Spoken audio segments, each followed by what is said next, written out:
Buenas tardes a todos, bienvenidos una vez más al Seminario Permanente de Profesores de Español del Instituto Cervantes, LIS, DESFAU y la Consejería de Educación de la Embajada de España en Alemania, en Berlín. Como sabéis, es un seminario permanente, hay muchísimas actividades entre talleres, encuentros con profesores y también los diálogos con. Muchas gracias a todos vosotros por estar aquí y muchas gracias a todos vosotros que estáis en vuestras casas viéndonos y escuchándonos. Este es el segundo diálogo con que organizamos aquí en el Instituto Cervantes en Bremen. El primero fue organizado el año pasado con José Plácido Ruiz Campillo y hoy tenemos la suerte, el gran honor de tener con nosotros a Olga Esteve Ruescas, que nos va a tratar el tema de la interacción en el aula.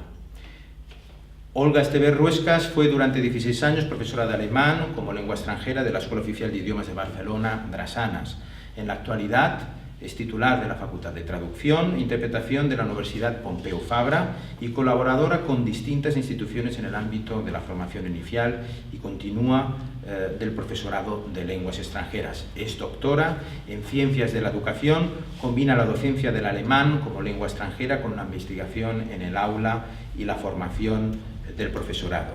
Su línea principal de investigación se enclava en el marco de la investigación educativa y más concretamente en el ámbito de los procesos de aprendizaje de lenguas extranjeras, especialmente en lo referente al aprendizaje autorregulado, al tratamiento integrado de lenguas y al aprendizaje de lenguas desde la mirada competencial.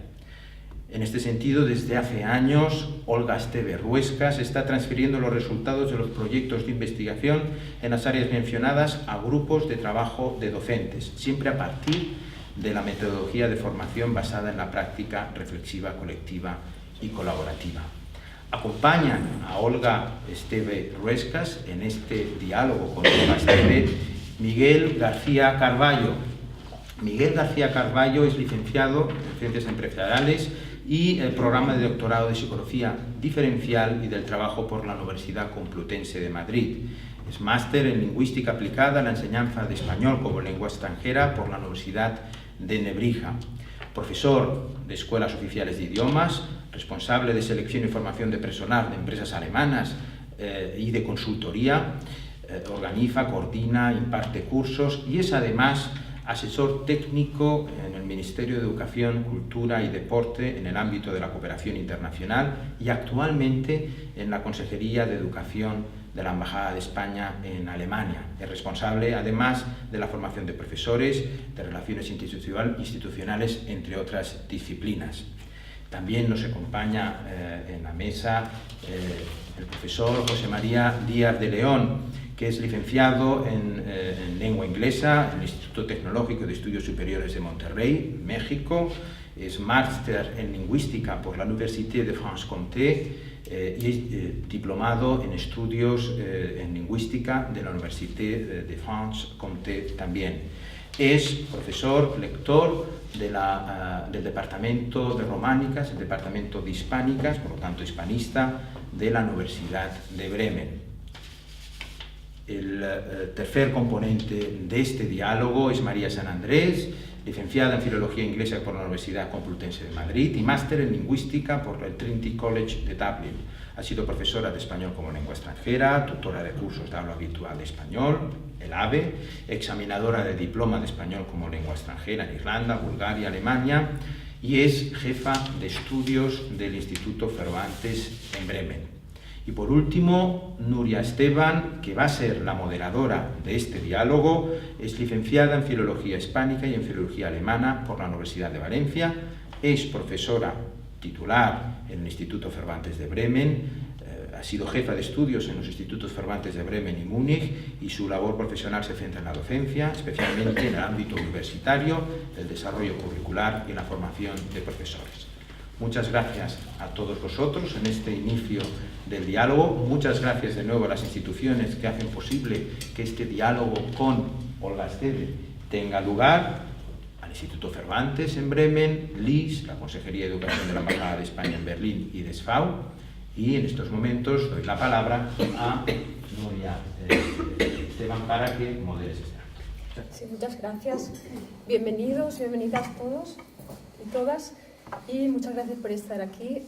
Para mí es un enorme placer estar en esta mesa con colegas queridos y expertos apreciados para hablar de la interacción oral.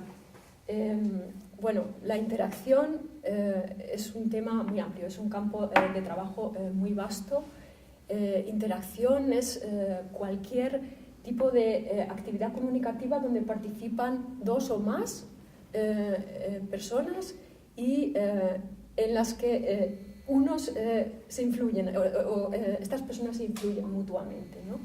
Entonces, nos gustaría centrar un poquito el tema en lo que es un aspecto de la interacción muy importante que tiene que ver con nuestro trabajo como profesor de español, que es el discurso del profesor en el aula. Y nos gustaría esbozar las ideas esenciales de lo que la llamada pedagogía dialógica. Sí. Bueno, la interacción social en principio es el origen y el motor del aprendizaje.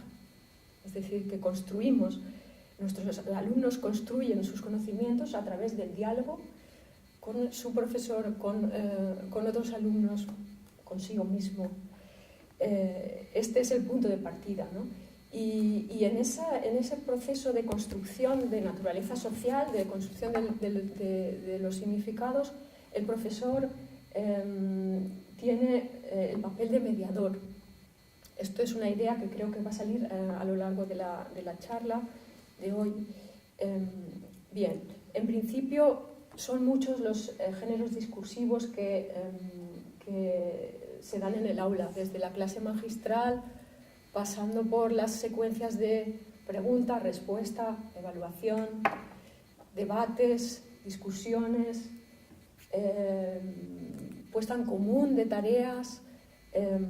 Todas estas modalidades orales repercuten directamente en las habilidades de aprendizaje de nuestros alumnos, y todas exigen formas distintas de hablar y normas de actuación por parte del profesor. Entonces, a lo largo de la charla quizás tendremos ocasión de esbozar una metodología o comentar aspectos importantes respecto a las modalidades de interacción y una metodología que se centre en el alumno, qué modalidades de interacción se centran más en el alumno, qué modalidades de interacción le desafían más, qué metodología hará que el alumno haga un uso más autónomo de sus conocimientos, qué modalidades generan una mayor actividad mental estratégica. Estas son ideas que van a centrar un poquito la charla. Y queremos comentar también, la interacción no es un simple vacío de información, es pregunta-respuesta. La interacción es mucho más que eso. La interacción es no solo una relación comunicativa, sino también es un método didáctico. Es una forma, un método pedagógico, ¿no?, del que podemos y creo que debemos hacer uso. Y bueno, en principio este es el marco, en el que vamos a discutir. Y para empezar me gustaría daros la palabra a todos y preguntaros o pediros quizás una pequeña aportación respecto a un tema en general, que sería el de problemas de la interacción y desafíos de la interacción. Quizás vais a comentar algunas cosas que después desarrollaremos en el debate, pero en principio, me gustaría en principio darte la palabra, Olga, a ti. Y bueno, tú eres autora de muchos artículos relacionados con este tema, un libro muy reciente, cuestiones de autonomía, tiene también un capítulo relacionado con el tema que tratamos hoy, la mediación interaccional, pero muchísimas referencias también a lo largo de todo el libro respecto al tema de la interacción. Y bueno, pues, ¿qué te gustaría decirnos en principio respecto a este tema de los problemas y los desafíos? Sí. Pues muchas gracias por poder participar en esta mesa. La verdad es que cuando se me ofreció la posibilidad, el hecho de poder hablar sobre esta interacción en el aula me pareció estupendo, porque llevo muchos años con todo este tema en el aula y investigando en el aula, y realmente hay un cambio de perspectiva muy grande. Voy a centrarlo ahora en dos aspectos que para mí son esenciales. Es muy curioso porque cuando empezamos a trabajar en los parámetros de la pedagogía dialógica nos dimos cuenta que era mucho más fácil en aquellas materias no lingüísticas, o sea, ciencias experimentales, matemáticas, de hecho viene más de las otras materias, que las materias lingüísticas. ¿Por qué? Porque cuando nosotros enseñamos una lengua extranjera, relacionamos interacción con que comuniquen en esa lengua extranjera, sí o sí. Pero claro, la interacción, como decía Nuria, tiene que ver con una comunicación entre personas, y las personas comunican cuando se sienten interpeladas. Entonces yo quiero centrarlo en cómo nos interpelamos en un aula.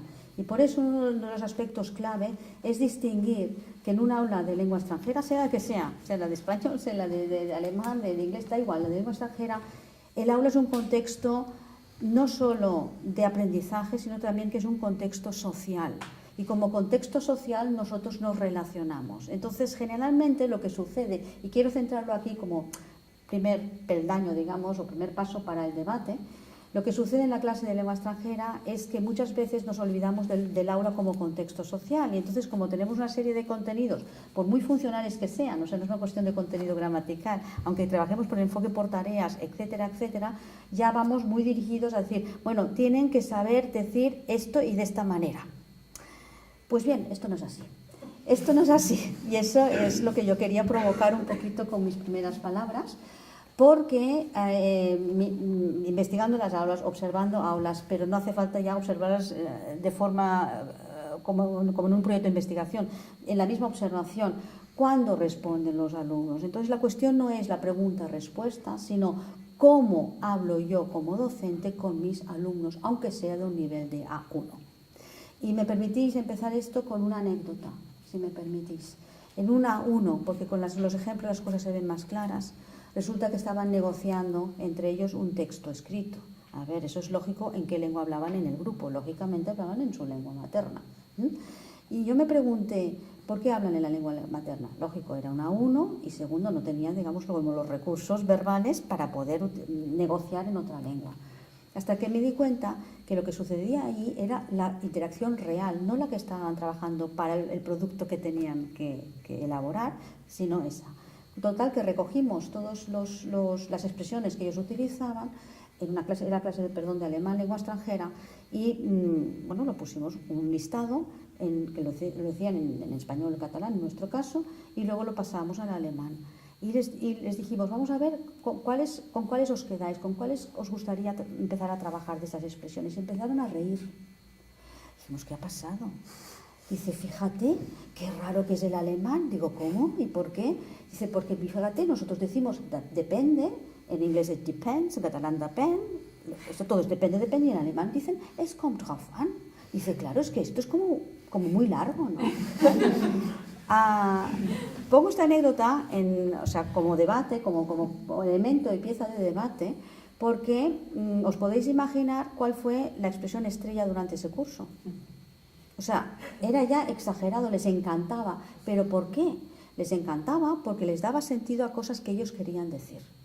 Y si nosotros lo hiciésemos por rigor de progresión, de lo más sencillo, lo más complicado, hasta que no hubiesen pasado el C30.000, no hubiesen podido ser capaces de expresar, de tener esta expresión. Este ejemplo es una anécdota, simplemente, pero me parece que es muy significativa. ¿Qué significa? Que sobre todo en los primeros cursos, y no solamente, muchas veces incorporamos expresiones o incorporamos materia, digamos lo que sea, ¿no? A nivel léxico, semántico, pragmático, lo que sea, que en definitiva vale sí pero no. pero no trabajamos, por ejemplo, el lenguaje de las emociones, de cómo se sienten, etcétera, porque eso es lo que preguntas. Cuando tú te encuentras con alguien en la calle, no le vas a preguntar, hola, ¿cómo me llamo? ¿Y tú cómo te llamas? ¿No? Sino que hay una interpelación. Entonces, quiero dejar esto sobre la mesa. Si somos capaces, y ese es el reto y el desafío, de equilibrar lo que es, qué es lo que tienen que aprender, aunque que haya un currículo, porque hay un currículo y por lo tanto hay que cumplirlo también, con aquello que ellos quieren expresar, entramos en un mundo que se le está denominando agency. Lo hemos traducido al español por agentividad, donde una persona expresa lo que realmente quiere expresar en ese momento y donde esté. Muchas gracias, Olga. Bueno, pues tiene la palabra ahora Miguel García Caraballo. Muy bien, Olga, pues ya con esta entrada que nos has dado, ya es kommt darauf an. A mí hay otro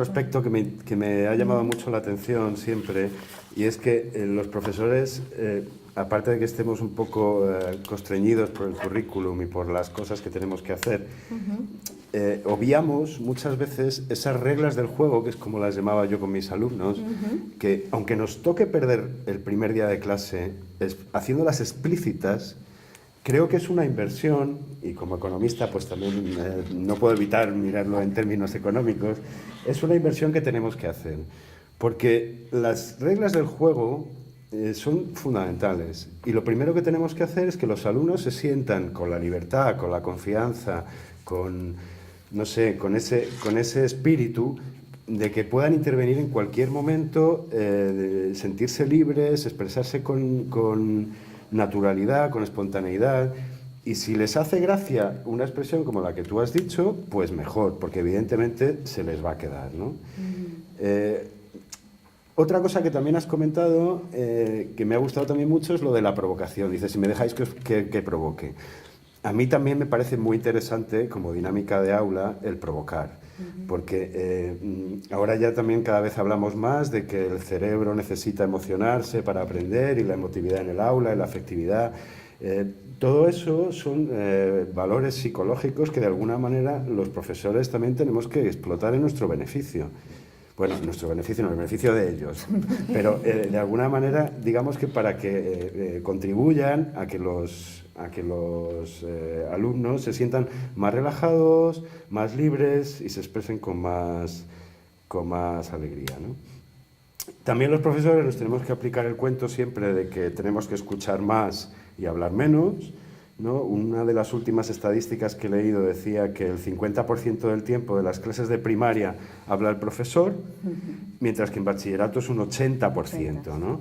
Entonces, yo creo que eso es una cifra que también nos tenemos que imbuir de ella y decir, esto no puede ser así, porque si en la dinámica de las aulas es precisamente, y en una aula de lengua extranjera todavía más, es que los alumnos apenas tienen la posibilidad de expresarse, pues mal vamos, ¿no? Y además también eso con mucha empatía, ¿vale? Es otro de esos términos que quizás se magnifican y se habla mucho de ellos, pero que luego a la postre siempre nos cuesta mucho ponernos en los zapatos del alumno, ¿no? Entonces, también hay otra expresión alemana, ya que estamos en Alemania, aunque luego nos vean en otras partes del mundo, nos lo vamos a permitir, que es cuando le dices a alguien algo y te dice, ¿Wem sagst du das? Eso yo lo llamo el mataempatías, porque si alguien que te está contando algo y te lo está contando para que tú de alguna forma empatices y te pongas en sus zapatos, y tú lo primero que se te ocurre decirle es, ¿a quién se lo estás diciendo? Como diciendo, yo eso ya lo conozco, ¿qué me vas a contar a mí, ¿no? Pues evidentemente le estás coartando, ¿no?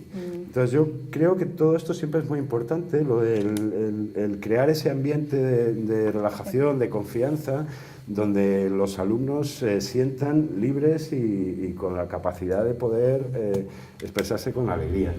Y otra de las cosas que no sé si pensabas tocar, Olga, porque como tú eres la estrella del... Te hemos sentado en el medio. Por ya eso lo he visto mismo, ya.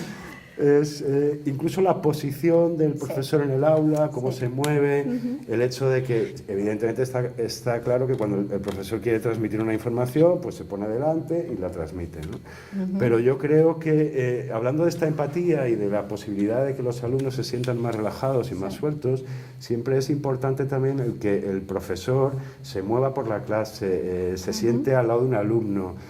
Cuando los pone a trabajar por grupos, evidentemente lo solemos hacer, que nos pasamos por los grupos y vemos qué hacen. Pero de alguna manera yo creo que es algo en lo que se incide poco, que el profesor también tiene que físicamente, y ahí entran en juego los gestos, entran en juego otras muchas cosas del ámbito paralingüístico, de que el alumno sienta que esa distancia, que evidentemente tiene que existir, porque también en algunos de tus artículos lo comentabas muy bien, que no se trata tampoco de una pérdida de respeto, pero sí de un acercamiento, ¿no? Pues ese acercamiento que tiene que ser físico también, muchas veces, ¿no? Entonces yo es algo, no sé, es un tema que también me apetecía tocar, que no sé si luego tenías tú pensado hablar de ello, ¿no?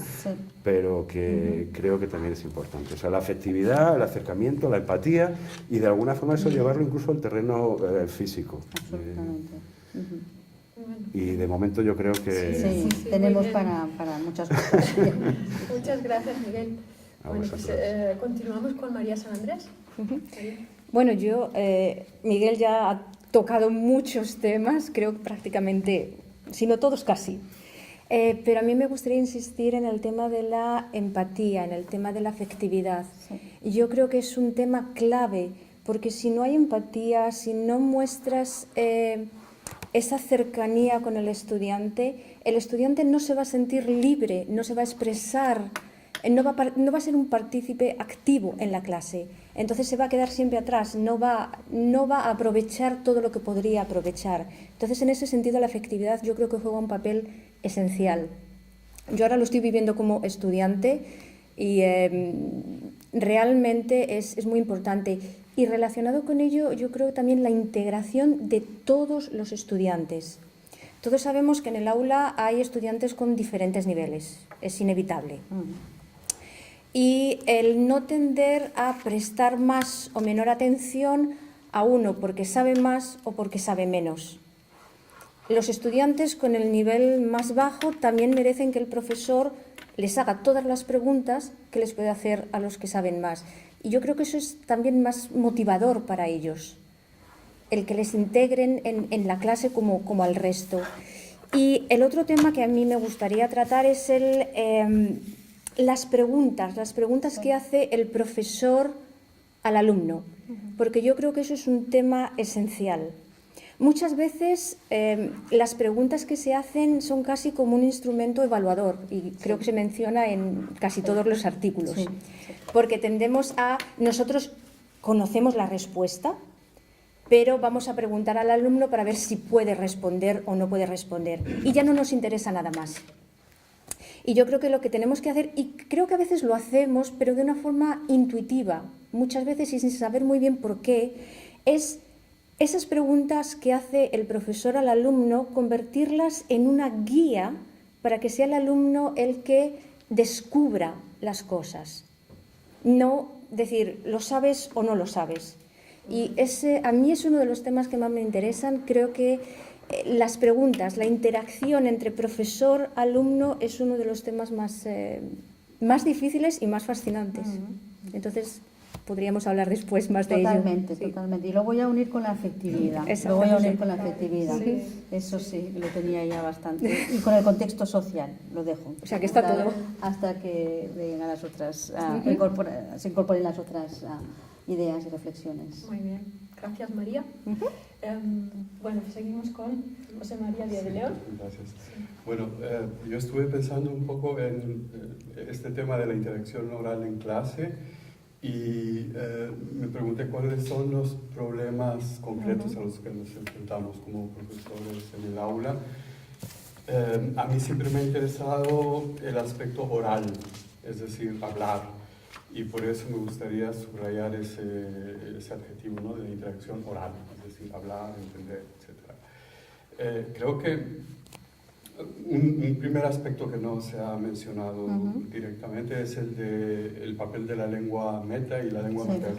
Naturalmente que está muy lejos de aquella metodología que prohibía absolutamente el uso de la lengua materna y tal.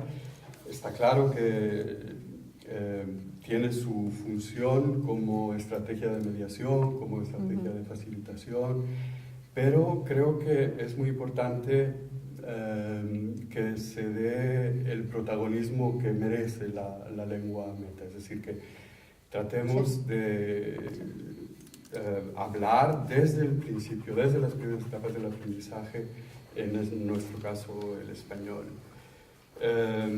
Para esto, si leemos un poquito lo que se ha escrito, lo que se ha analizado en la observación del aula, vemos que de alguna manera cuando los profesores y las profesoras tienen un poco esta idea, esta obsesión o esta tendencia, digamos, intuitivamente desarrollan lo que se ha llamado en la literatura anglosajona el teacher talk, esa manera de hablar de los profesores que permite, que funciona como un andamiaje de la interacción y que permite que con muy pocos recursos lingüísticos, poco a poco, vayamos, sin embargo, quedándonos en español durante el tiempo limitado que por lo general, desgraciadamente, tenemos en la enseñanza de lengua extranjera, en el extranjero, no valga la redundancia.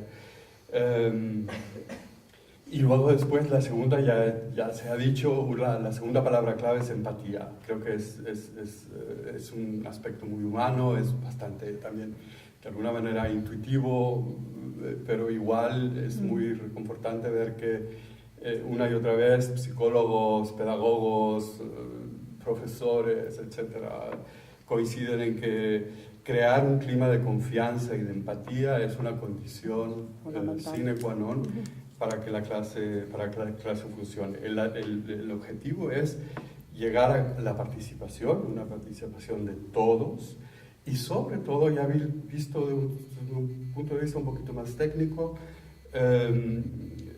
lograr que los intercambios interactivos en la clase partan lo más frecuentemente posible de los alumnos, es decir, que ellos tomen la iniciativa, ¿no? Porque se ha demostrado ya en diferentes estudios que es la manera que tienen de dirigir hacia ellos mismos el input, lo que se llama en inglés, es decir, que el profesor o la profesora se ocupe de sus problemas, ¿no?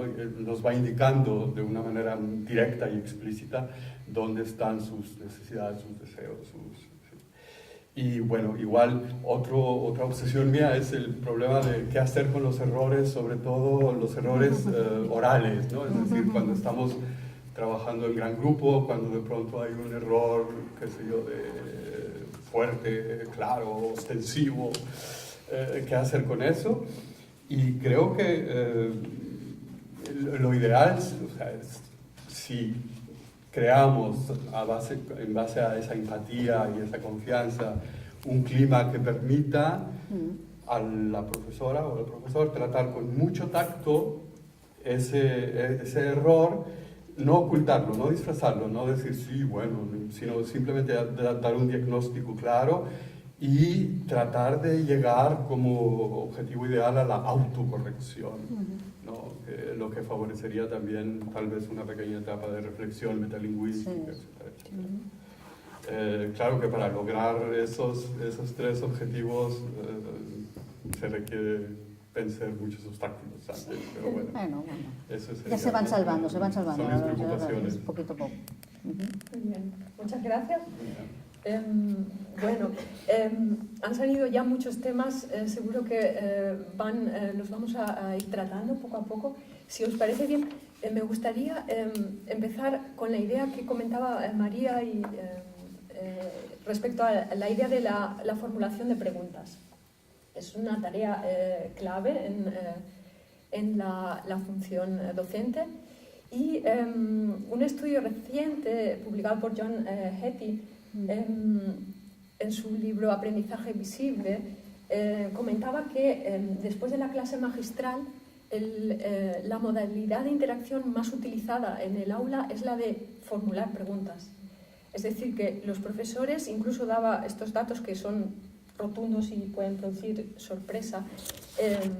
Las preguntas ocupan entre el 30 y el 50% del tiempo total de una clase, entre el 30 y el 50%. Los profesores venimos a formular una media de 100 preguntas por hora. El 80% de las preguntas es de bajo nivel cognitivo. Como decía María, evaluadoras, preguntas de comprobación. Yo pregunto, ¿y esto es un verbo o es un sustantivo? ¿Sí? Preguntas facilitadoras, ¿no? El 80%. Y el 82% de las preguntas, en el 82% el alumno sabe que el profesor conoce la respuesta. Son retóricas. Entonces, ¿para qué voy a contestar, no? Si el otro ya lo sabe. Entonces, con estos datos, la pregunta es, ¿somos profesores o somos artilleros de preguntas? Es decir, somos bombarderos de preguntas, 100 preguntas por hora. Y sin embargo, parece que la pregunta también tiene un valor importante, ¿no? en nuestra función. ¿Quién quiere comentar? A mí me gustaría empezar, porque me va muy bien ahora esta reflexión sobre las preguntas, porque me gustaría mucho enlazarla con la empatía, con la afectividad, con la iniciativa por parte del alumno. Entonces yo el tema de las preguntas lo plantearía no solamente qué tipo de preguntas, sino en qué momento se hacen estas preguntas. O sea, en qué momento y cuándo. Y aquí, si me permitís, voy a provocar otra vez, con vuestro permiso, volviendo a esa parte de empatía, de afectividad, de contexto social, de aprendizaje, pero es que sigue siendo un contexto social, ¿vale? Entonces, esas preguntas inquisidoras, porque son inquisidoras, a ver, vamos a ver lo que sabes, lo que dejas de saber, esas no invitan a pensar, no invitan a reflexionar y no invitan a que resuelva, digamos, los conflictos lingüísticos que pueda tener o que quiera saber el alumno. Lo que es importante es entrever cuando están realizando una tarea de aprendizaje, cuando les surge un conflicto, que es un conflicto lingüístico, pero que también es un conflicto cognitivo, porque no saben cómo solucionar una cosa, ese conflicto se convierte en lo que se le llama oportunidad de aprendizaje, una afforance. En esa oportunidad de aprendizaje es cuando podemos incorporar preguntas, guías, como tú decías, para que ellos lleguen por sí mismos a solucionar el conflicto lingüístico que tienen en ese momento. Hay un estudio, de hecho una tesis doctoral de una profesora de Escuela de Oficial de Idiomas, de Ángela Carretero, si lo queréis mirar por internet, del año 2004, que trabaja la interacción contingente, se le llama Contingent Interaction. Esa interacción contingente es muy interesante porque jamás, es en su estudio, ella hizo un estudio de investigación, acción, y es muy interesante cómo fue cambiando el tipo de preguntas y sobre todo cómo las hacía, en qué momento, ¿no? Y cuándo y para qué servía cada una. Y lo que es interesante de este estudio es que no había ninguna pregunta que partiese del profesor, sino que partía de lo que el alumno, quizá no lo preguntaba, pero sí que la profesora percibía, y para eso tiene que estar el profesor, el docente, muy atento, como decíais también vosotros, ¿no? En qué momento percibía que podían tener un problema, un conflicto, un problema o algo que querían solucionar, y cómo intentaba, a partir de un andamiaje y de una simple pregunta, que todos llegasen a la solución. Entonces, ese pequeño conflicto se convertía en, ¿cómo diría yo? No sé, en un aprendizaje impresionante, donde realmente solamente hacía falta una sola pregunta. Eso es lo importante. Y eso es el andamiaje. Eso es lo importante. Y eso es el andamiaje. Y por eso no puede haber preguntas cerradas, de respuesta cerrada sí o no, tienen que ser abiertas, cómo tienen que ser abiertas, por dónde tienen que empezar, cómo se pueden rebotar las preguntas al grupo. Esto se encuentra en este estudio y es muy interesante porque eso sí que realmente interpela al alumno, y cuando él es interpelado porque siempre puede decir algo, pues claro, la empatía y la afectividad emergen, queramos o no, emergen enseguida. Sí. Puedo seguir, pero ahora lo dejo aquí.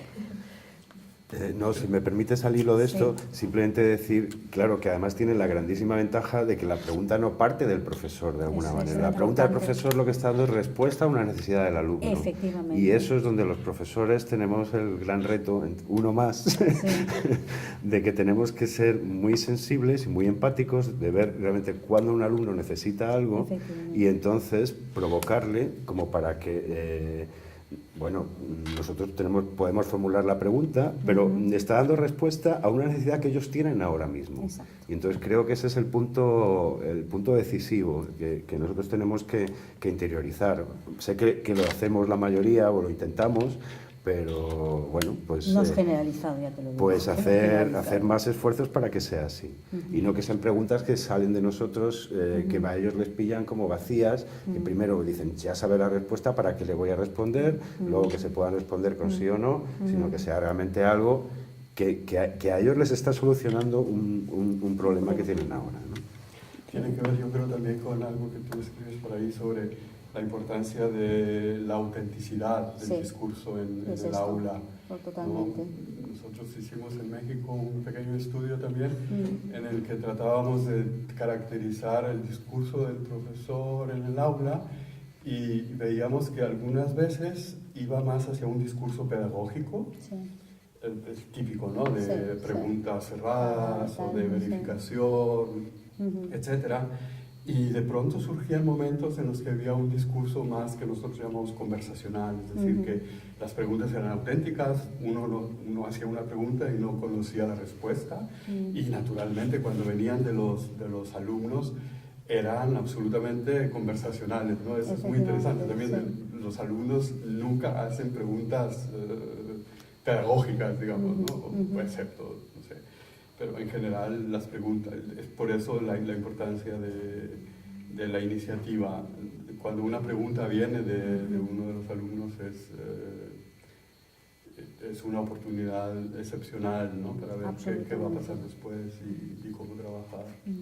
Yo me gustaría decir que yo creo que relacionado con esto, yo creo que también es muy importante, el alumno hace la pregunta, pero el profesor no responde la pregunta. Es que es fundamental. El profesor lo que hace es provocar, es como sacar todo lo que ellos ya tienen, ya conocen, y que la respuesta la dé el propio alumno o la dé el conjunto de alumnos.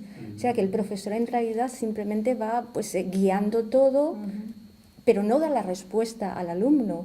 La respuesta la consigue. Claro, exactamente. Entonces yo lo sé todo, tú me preguntas, yo te respondo y yo en realidad no tengo que pensar.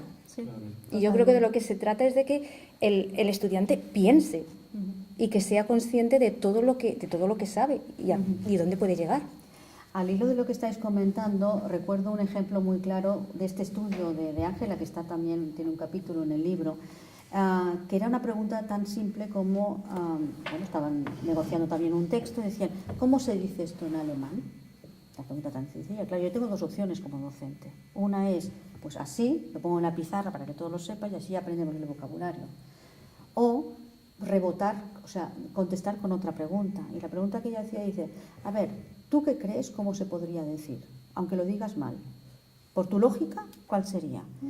Entonces hace una especie como de andamiaje que se llama collective scaffolding entre los mismos alumnos. Y dices, bueno, nos ponemos un reto. Yo me acuerdo perfectamente de ese fragmento de vídeo. Pongámonos un reto. Y el reto es, vamos a ver si entre todos sacamos la palabra alemana, vamos a ver. Entonces, ¿qué hacían? Ellos pensaban. Y allí quiero relacionarlo con algo que José María ha comentado sobre el rol de la lengua primera. Vale, cuando nosotros estamos pensando a este nivel alto cognitivo, excepto ya, en los niveles muy altos de competencia, pues eso no pasa tanto, pero en los niveles, desde luego hasta P1 sí pasa, hay un andamiaje que parte de la mediación que hace la propia lengua primera. Entonces, eso es una cosa, pero la segunda es que gracias a esta mediación ellos pueden establecer como una especie como de contraste, ¿no? Comparaciones entre esa lengua y la otra lengua, y con dos pistas más que se le dé en alemán, de lo que sea, inglés o la lengua o español, la lengua que se esté impartiendo, gracias a que ellos tienen ese bagaje lingüístico y hacen esa especie de juego lingüístico en su cabeza, son capaces de llegar a la respuesta. Sin embargo, aquí hay un peligro. Es cuando se alarga mucho esa interacción cognitiva, entonces la motivación baja. Con lo cual, lo que hay que aprender es justamente a detectar esas affordances, esas oportunidades. 2, tratarlas con pocas preguntas, pero como decía María, como guiarlas, pero no pasarse en el intento, porque entonces hay sobreesfuerzo cognitivo, con lo cual vuelve a bajar. Entonces aquí tenemos lo que sería la L1 como lo que se llama pensar para aprender a comunicar. Y esa es la función que tiene. Pero la comunicación en el aula tiene que ser en la lengua meta. O sea, hay que distinguir muy bien entre lo que es la comunicación en ese contexto que estás y ese momento de mediación a partir de la L1. Eso es muy importante. Yo creo que también, el papel de hace tiempo se consideraba negativo el uso de la lengua materna en el aula, ¿no? Era un obstáculo, estaba prohibido usar la lengua materna. Hoy en día, más bien, pensamos que el aprendizaje se produce siempre en contextos plurilingües. Nuestros alumnos de español hablan francés, hablan inglés y recurren a su lengua materna, el alemán, en este caso, o a otras lenguas que conocen. O sea, no necesariamente solamente la L1. Recurren para buscar similitudes y diferencias, ¿no? Y esto es un hecho, es así. Y obviarlo me parece que no tenga mucho sentido. Lo que pasa es que este tema tiene que ver con las creencias del profesorado. Entonces, a las creencias del profesorado, que conocemos nosotros y a todos, las propias creencias de todos nosotros, aquí tenemos 2 retos. Hay como 3 retos para mí muy importantes. Es la creencia sobre el rol de la L1 y son aspectos que hay que tratarlos en formación permanente. Cuando digo tratarlos, significa reflexionar conjuntamente cuál puede ser el buen papel, cuál no, etcétera, etcétera. Porque yo tengo también que, digamos, expandir mis propias creencias y cambiarlas, como lo he hecho. Yo cuando empecé hace muchos años era alemán puro y duro, con lo cual hasta que te das cuenta y dices, no sé qué estás haciendo. Pero claro, tienes que cambiar esas creencias. Y hay un segundo reto, y es el entender que el docente tiene que entender, y quiero que se me entienda bien con lo que digo, que delante tiene personas, antes de aprendientes son personas. Y cuando tú quieres establecer una comunicación, la tienes que establecer al nivel de persona, no al nivel de aprendiente. Y por eso no nos sirven muchas veces ni que sea el enfoque por tareas, ni lo que quieras, porque yo necesito establecer ese lazo, ¿no? Y es muy bonito establecerlo enseñándoselo en la lengua meta. Pero claro, tienes que trabajarlo en clase. Y ahí viene el tercer reto, y es no obsesionarse con la programación y el currículo. No obsesionarse con el currículo y la evaluación. Porque como no dejemos esos espacios, nos gana lo otro. Y entonces todo esto se pierde. Sí. El problema ahí es encontrar el equilibrio entre más trabajamos en una institución, digamos, rígida, cerrada, con una evaluación que está por ahí como una espada de Damocles al final del semestre o del curso o tal. Naturalmente que intuitivamente, como dije antes, los docentes tratamos, ¿no?, de hacer una enseñanza de sentido común, y llegamos a muchas de estas cosas que los investigadores después etiquetan y etcétera, lo que me parece muy, muy interesante y muy bien. Pero siempre está un poquito ese problema de, por un lado, esa evaluación externa que nos va a caer al final, y por otro lado también lo que los alumnos ellos mismos piensan, cómo conciben ellos mismos el aprendizaje. Algunas veces también tenemos aprendientes que tienen una concepción tradicional, o a veces vienen de la escuela, ¿no? Por ejemplo, aquí en Alemania hay toda una tradición de cuando han estudiado, por ejemplo, el español ya en la escuela y lo recibimos en la uni, ya traen por ahí sus reglas de ser y estar y que han aprendido y tal. Aquí y allí. Muchas veces inexactas, sino falsas a veces, falsas, ¿no? Francamente falsas. Y bueno, con todo eso hay que lidiar y claro, a ver, a lo que quería llegar es que es muy, en realidad el reto para los profesores es de equilibrista, ¿no? Es decir, tratar de hacer una enseñanza de sentido común, que tenga sentido, que funcione, que tome en cuenta el currículum interno, como tú llamas por ahí, y no solamente el externo, ¿no? En lo que estaba planeado, sino que esas sorpresas, esa contingencia se vaya dando vida a la clase. Pero bueno, lograr el equilibrio y la resistencia a veces de algunos. Yo tuve aquí, alguna vez aquí en el Cervantes, en un curso intensivo que se daba para la universidad, es decir, había al final un examen de gramática y etcétera y tal, y era un curso intensivo con 2 profesores y bueno, además ahí también vienen las diferencias de estilos de enseñanza y tal. Y bueno, se creó un pequeño, no quiero exagerar, conflicto.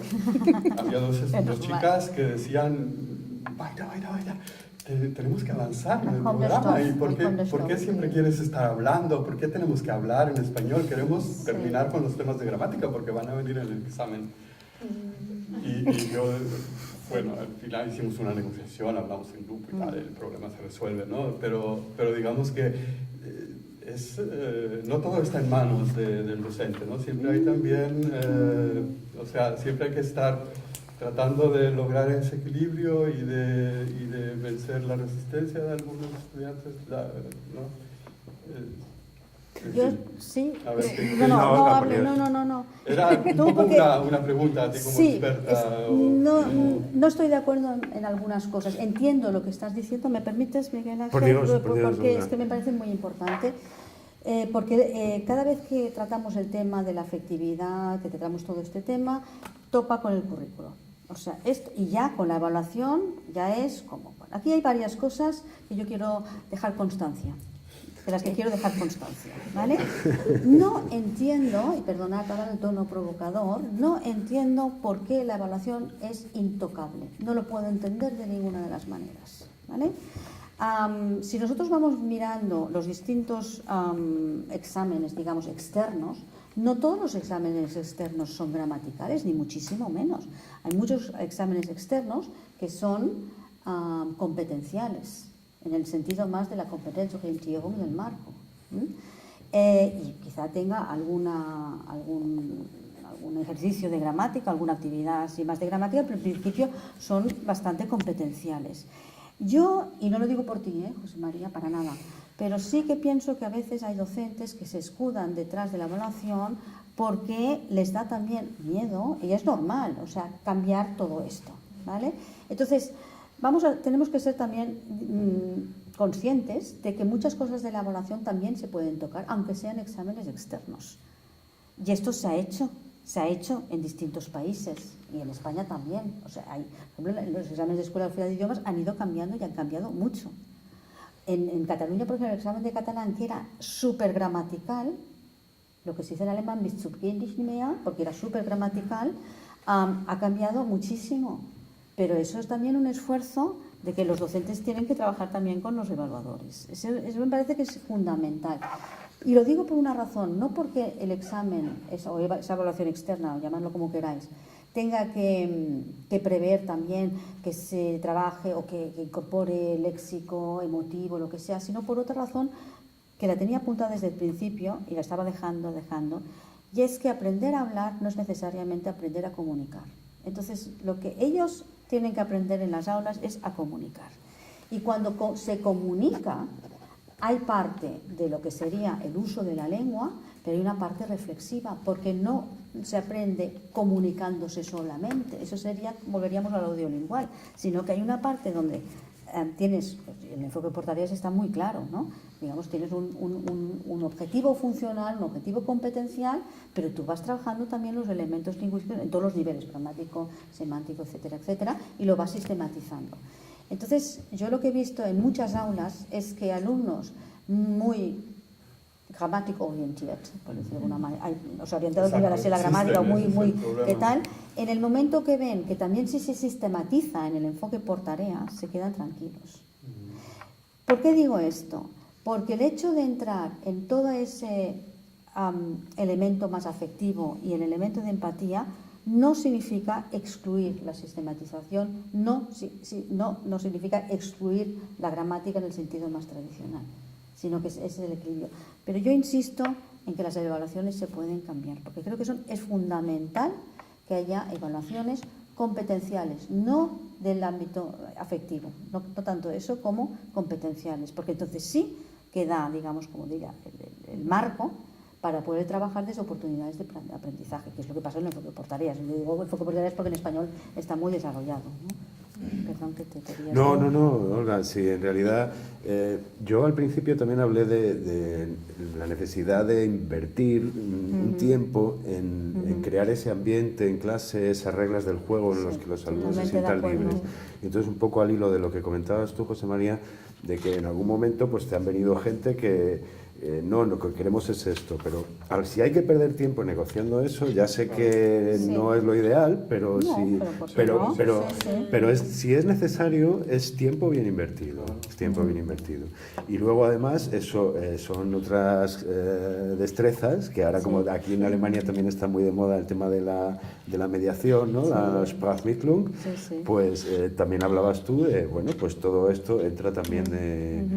Bueno, pues vamos a negociar, y no solo con aspectos meramente lingüísticos, sino también interculturales, incluso gestuales, y yo vuelvo a lo de los gestos y las empatías, no solamente a nivel digamos lingüísticas, sino también gestuales, posturales, físicas, etcétera. Claro, yo estoy completamente de acuerdo sobre todo en lo que acabas de decir. Yo quería simplemente subrayar el problema de que puede haber alguna vez resistencia, ¿no? De parte, como tú decías, de esos alumnos grammatical oriented, yo los llamaba entre mí gramatiqueros, o sea, que quieren la regla explícita, que quieren, y bueno, hay que negociar, algunas veces ni modo, en detrimento de los demás. Al final, en clase, o sea, al final yo corrijo los exámenes, ¿no? Es decir, si yo sé que he dado que algunos temas no se vieron a profundidad, y aunque no esté de acuerdo con la evaluación, al final yo doy la nota, ¿no? O sea, no llega la sangre al río, pero yo quería insistir desde la perspectiva del docente, que saber que tenemos que estar preparados que no todo es así como se dice en los estudios, ¿no? Sino que uno tiene que estar preparado para resolver esos conflictos, y se resuelven negociando, ¿no? Si el nivel lo permite en lengua extranjera, mejor, y si no, pues ni modo, ¿no? Pues aprendemos a negociar, aunque sea en lengua materna. Sí, perdón. Muchas cosas.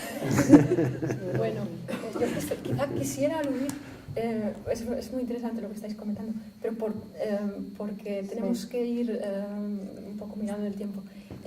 Quisiera aludir a un tema que comentabais también María y José María también, el tema de muchas veces los profesores nos apresuramos. Sí. Y nos apresuramos, contestamos rápidamente, ¿no? Hay un proverbio que no sé si alguno de vosotros conoce, que dice: hay que guardarse bien de un agua silenciosa, de un perro silencioso y de un enemigo silencioso. Mi pregunta es: ¿hay que guardarse también de un profesor silencioso? Es decir, ¿qué papel juega el silencio en la interacción? Porque muchas veces creo que mantener un silencio deliberado por nuestra parte es... Depende de cuándo ocurre este silencio. Ese es el momento. Claro, si tú como docente planteas una pregunta al grupo y se hace el silencio sepulcral, a ver, es que se van mirando los alumnos, ¿no? Dicen, a ver, ¿qué es lo que quiere que responda? Entonces ya vamos mal. ¿Qué ha preguntado? ¿Qué ha preguntado? ¿No? ¿Qué quiere que digamos? ¿Qué quiere que digamos?